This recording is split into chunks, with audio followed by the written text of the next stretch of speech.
যার মৃত্যু হয়ে যায় সেই দিন তার ইতিহাস বন্ধ হয়ে যায়, কিন্তু আপনার আমার নবী মুহাম্মদুর রাসূলুল্লাহ সাল্লাল্লাহু আলাইহি ওয়াসাল্লামের ইতিহাস বাকি থাকবে ইয়াউমুল হাশর, অর্থাৎ কিয়ামত পর্যন্ত।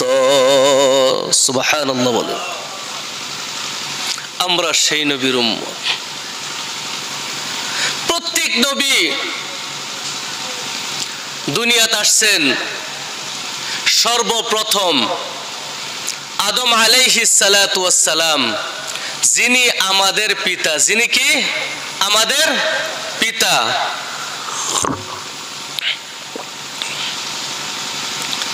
আল্লাহ রাব্বুল আলামিন উনাকে সর্বপ্রথম জান্নাতে বানাইলেন। বানানোর পর আল্লাহ রাব্বুল আলামিন বলছে, হে আদম তুমি জান্নাতে থাকো। কিন্তু আদম বড় একা, জান্নাতে থাকে। জান্নাতে থাকার পরে আদমের মনের মধ্যে একটা অশান্তি, কারণ কোনো লগরিয়া, কোনো সাথী পাই নাই। আল্লাহ রাব্বুল আলামিন আম্মা জান হাওয়া আলাইহিস সালামকে আদম আলাইহিস সালামের বাম পাজুর হাড্ডি দিয়ে জান্নাতে বানাইলেন। বলেন সুবহানাল্লাহ। বানানোর পর আদম আলাইহিস সালাম যখন তাকিয়ে দেখে এত সুন্দর রমণী, তো উনি হাওয়া আলাইহিস সালামকে ধরতে গেলেন। আল্লাহ রাব্বুল আলামিন ডাক দিয়ে বলেন, হে আদম তুমি হাওয়াকে এমনি ভাবে ধরতে পারবে না। হে আদম হাওয়াকে ধরতে গেলে একটা কানুনের প্রয়োজন হয়, একটা বিধান আছে। আমি আল্লাহ রাব্বুল আলামিন একটা বিধান তৈরি করে দিয়েছি। সেই বিধানটা ফলো করার পরে আদম তুমি তোমার বিবি হাওয়া আলাইহিস সালাতু ওয়াস সালামকে স্পর্শ করতে পারবে।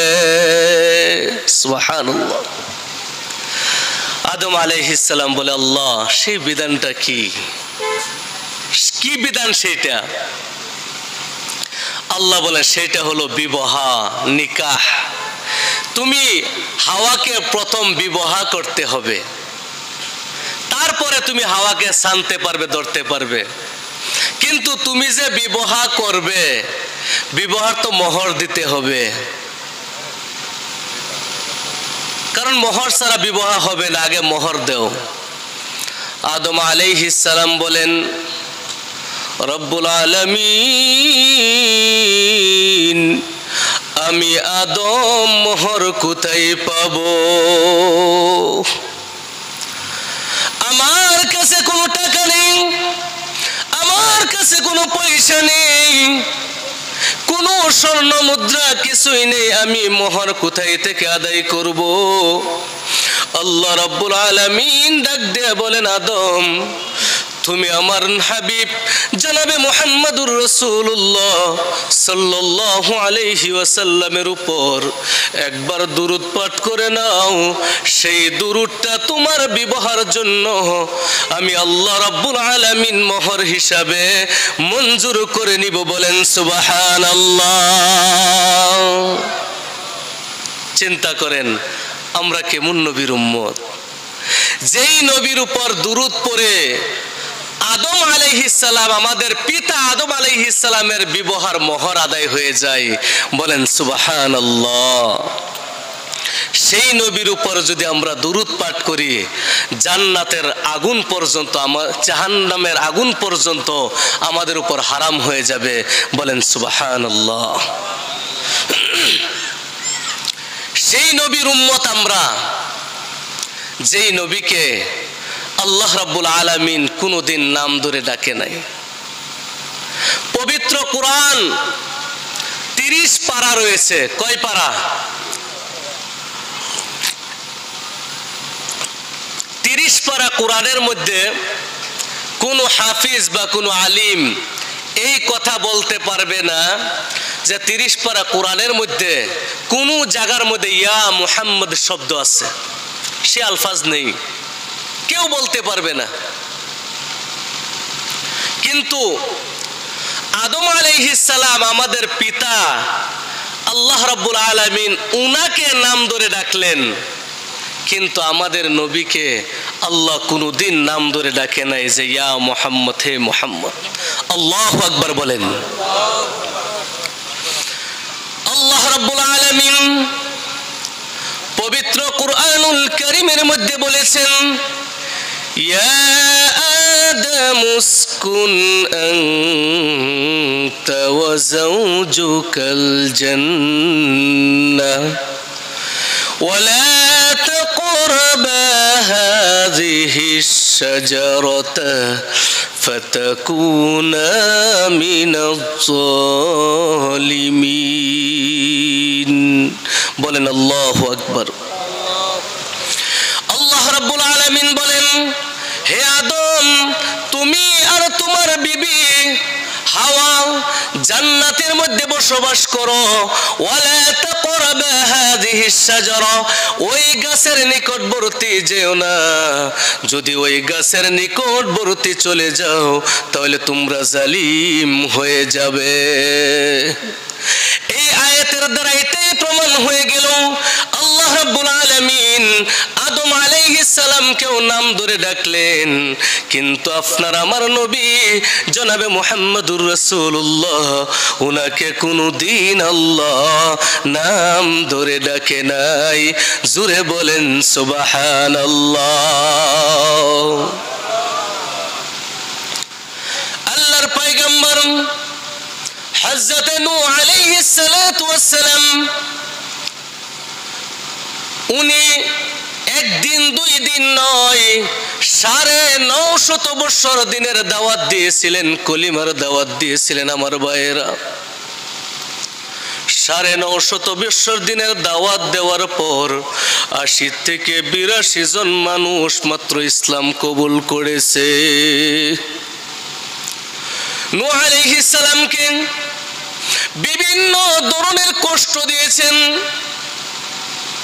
বিভিন্ন ধরনের কষ্ট।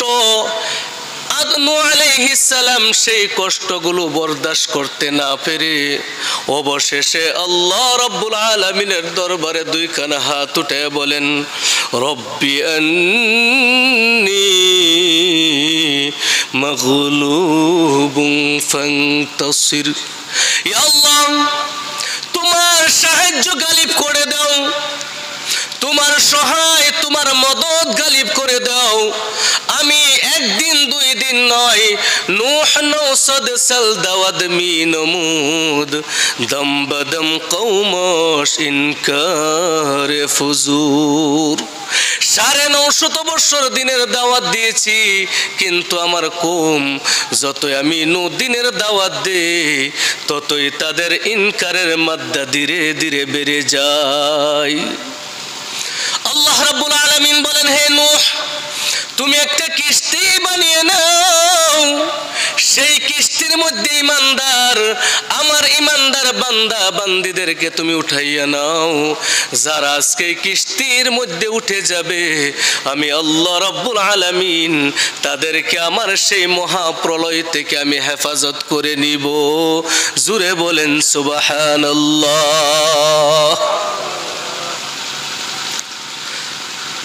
নূহ আলাইহিস সালাম কিস্তি তৈরি করলেন, আর সেই কিস্তির মধ্যে ইমানদার বান্দা বান্দীদেরকে আর একটা মখলুক জোড়া হিসাবে কিস্তির মধ্যে উঠাইলেন। কিন্তু নূহ আলাইহিস সালামের সন্তান সে জালিম ছিল, কিন্তু সন্তান যতই জালিম হোক না কেন, বাবার কাছে সন্তান বড় আদরের। জোরে কোন ঠিক কিনা? কারণ নূহ আলাইহিস সালাম জানেন আজকে এই গজব থেকে কেউ বাঁচতে পারবে না।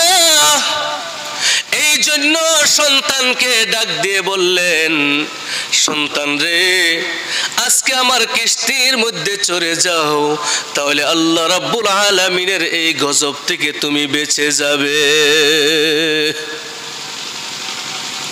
কিন্তু আমার মুসলমান ভাইরা, নূহ আলাইহিস সালাতু ওয়াস সালামের সন্তান জবাব দিলেন। সন্তানে কি বললেন জানেননি? সন্তান বললেন, সাআওই ইলাল জাবালি ইয়াসিমুনি মিনাল মা।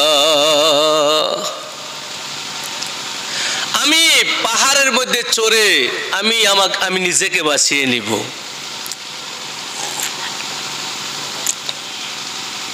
নূহ আলাইহিস সালাম জবাব দিলেন, قال لا عاصم اليوم من أمر الله إلا من رحم وحال بينهما الموج فكان من المغرقين। জোরে বলেন আল্লাহু আকবার।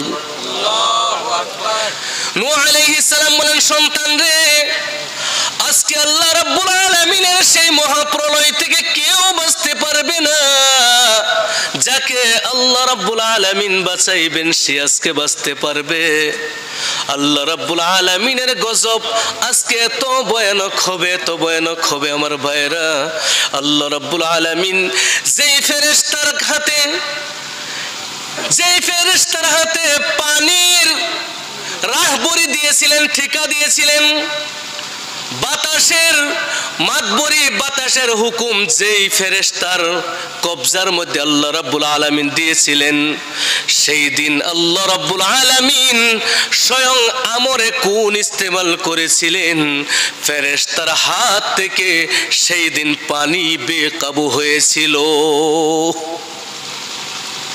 আল্লাহ রাব্বুল আলামিন পবিত্র কুরআনুল কারীমের মধ্যে বলেন, ففتحنا عليهم أبواب السماء بماء منهمر।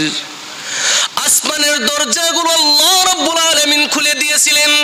ওয়াফাজ্জারনাল আরদা উয়ুনা, জমিন কুয়া বানিয়ে দিয়েছিলেন, চশমা বানিয়ে দিয়েছিলেন আমার ভাইয়েরা। সেই দিন পাহাড়ের মধ্যে চড়েও কেউ বাঁচতে পারে নাই। নূহ আলাইহিস সালামের সন্তান পাহাড়ের মধ্যে চড়েছিল নিজেকে বাঁচানোর জন্য, কিন্তু সেই দিন সেই পানি পাহাড় পর্যন্ত ডুবেছিল। সন্তান এক বাবার চোখের সম্মুখে যখন ধ্বংস হয়ে যায় আমার ভাইয়েরা, নূহ আলাইহিস সালামের চোখ থেকে জার জার করে পানি বাহির হয়ে গেল। কারণ যদিও সন্তান নাফরমান, যদিও জালিম, কিন্তু নূহ আলাইহিস সালাম তো একজন বাবা। বাবার কলিজা মানে না, বাবার চোখের সম্মুখে সন্তান ধ্বংস হয়ে যায়। নূহ আলাইহিস সালাম বলেন, রব্বি ইন্না বনি মিন আহলি, হে আমার রব, এ তো আমার সন্তান, আমার হাল। ইন্না ওয়াদাল্লাহি হক, তোমার ওয়াদাও সত্য, তুমি আহকামুল হাকিমিন, তুমি তো হাকিমের হাকিম। আল্লাহ রাব্বুল আলামিন বলেন, হে নূহ, যার জন্য তুমি চোখের পানি ছেড়ে